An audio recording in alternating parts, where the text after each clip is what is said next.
So your IVF has failed and you're wondering, what happened? Why did it fail? So that's what we're going to talk about today. We're going to talk about the reasons why your IVF may have failed.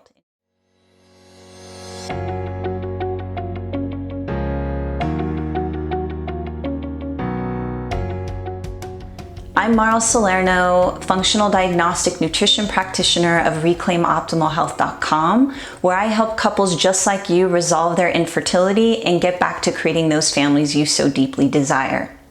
Now, before we get started today, if I can ask you one small favor and click on that subscribe link down below so that you can receive notifications when I post fertility boosting videos every week. Okay, so your IVF has failed and you're wondering why. Now, I want to start out by saying two things really quick. One is that it takes two to tango. So your health and your partner's health both matter. It's not just one person. So everything I'm going to talk about throughout this video applies to both males and females, okay? And the number two is that IVF should really be the last option, the last part of the destination, if you will. So I really want to encourage you to really look at preconception care and understand what unique preconception care is to create fertility success. And we're going to be talking about that today. Okay, so the number one reason why your IVF may have failed is because you have not identified your unique stressors. Stressors create inflammation in the body and a whole host of symptoms and diseases and problems that in turn result, in your case, in infertility. So identifying your stressors is very important. And I recommend that you pick up my guide down below where I talk about how stress physiologically affects you, what it's doing in your body, and how it really affects hormone production, hormone release in the body, and then in turn, how it really affects your infertility. So it's a really big deal, and I highly encourage you to pick up this guide and really understand what is happening in your body so that you can take the power of your fertility back into your own hands. It's essential. So let's talk about what stressors are, okay? Usually when we bring up the term stress, people think of mental, emotional, and spiritual aspects, which are super important, but they are not the only point. But let's start there. You gotta really take care of your mental, emotional, and spiritual state of being. Infertility is extremely stressful, so you need lots of tools in your toolkit, but you need to be able to identify your unique mental, emotional, and spiritual stressors. Number two within those stressors is your biomechanical stressors. So those are like injuries that you've had in the past that have left you with aches and pains, or maybe you have aches and pains that you don't even know where they came from, or maybe you have built up scar tissue or structural adhesions or stressors. So making sure that you're taking care of those, but identifying what they are. And then the third kind of stressor is biochemical stressors. So biochemical stressors are referring to bugs in the gut, for example, like pathogenic infections, worms, parasites, this kind of stuff, the fun stuff.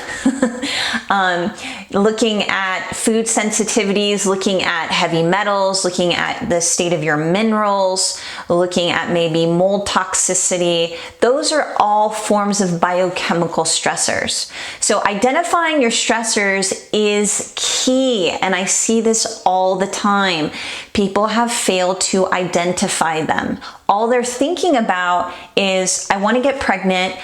I need to figure out how to just get the egg and the sperm together, and that's it. And that infertility just has to do with my hormones. And if I just give myself some hormones, I'll be able to get pregnant. But it's so much bigger than that.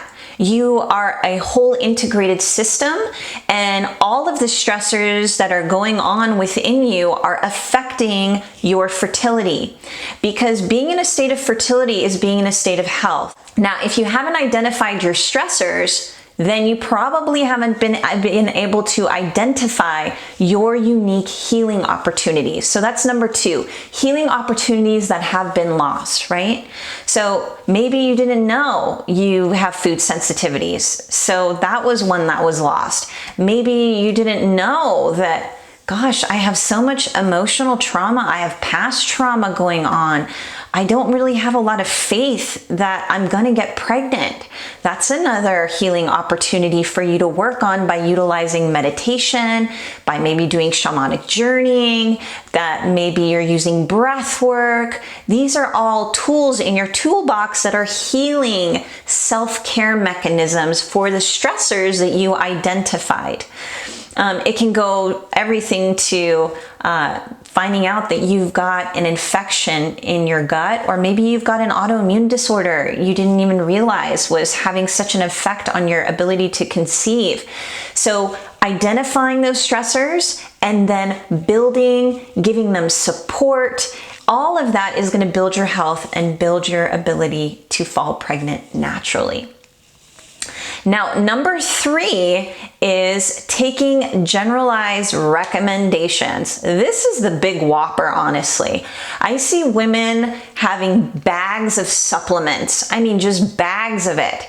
And half the time, I think they forget even why they were taking it, but they just know that they read it somewhere and somebody said it was good for fertility, or somebody swears by it and says it was their magic bullet and why they got pregnant. And so women think that the more of those magic bullets they put in the bag and consume on a daily basis, I mean, they're gonna have to fall pregnant, right? The problem with this is that your supplements could actually be creating a stressor, not only mentally, because you've got this huge bag of supplements you have to take, but also because they may not be right for you. I talk about this all the time. Getting your supplements right for you is critical. Okay, another example of generalized recommendation is fad diets, okay? I hear the keto diet is great. I hear fasting is awesome. I mean, those are all really great things, but they may not be so great for you, and they can actually be creating more stress in your body depending on what you have going on. So you really have to get clear about what your unique stressors are so you can figure out what your healing opportunities are and act upon them, and let go of taking generalized recommendations. So if you want help in identifying your unique stressors, then please contact me. This is what I do. I help couples resolve their infertility by helping them investigate and identify what their unique stressors are, utilizing some functional lab tests that you can do at home. So it's pretty convenient, especially with everything that's going on in the world right now.